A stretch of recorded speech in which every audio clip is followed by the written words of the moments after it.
If they didn't expect you to turn that pain into power, all that shit they put you through and they thought that you was just gonna stay stagnant, down, weak, man, hell no. Now they looking at you like, damn, who is this? Damn, why they moving like that?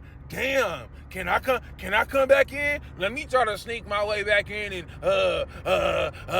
get their attention. Hell no. We know not to look back because we use Lot's wife as an example. When she looked back, turned into a pillar of salt. A pillar of salt. So thankful for those lessons, aren't we? So we don't look back.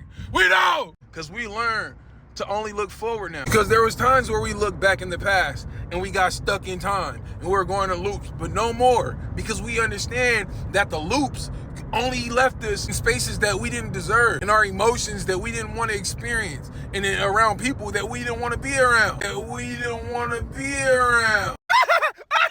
Man, imagine trying to have a conversation with somebody that don't even know what you're talking about. Man.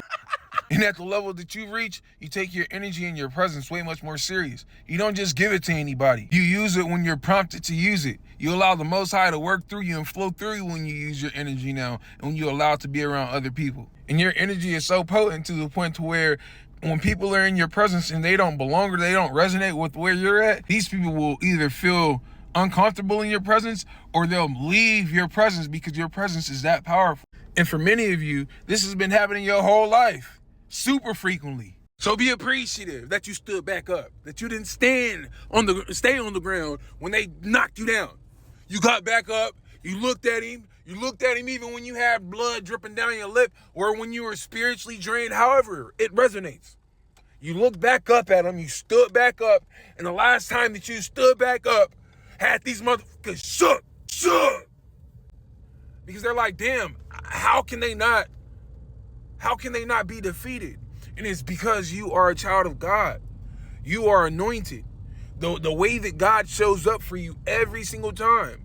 You have thousands of angels around you. And a phone call or a text message or notification can be a confirmation for you. Because I just got a phone call. Welcome.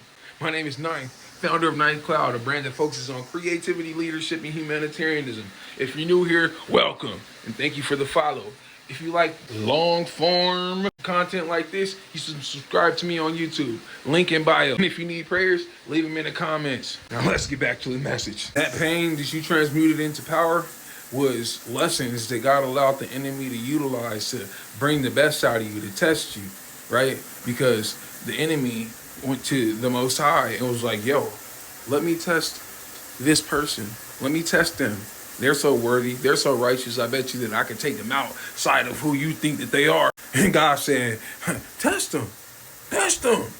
I dare you to test them. Matter of fact, you have all rights to test them. Just don't harm them.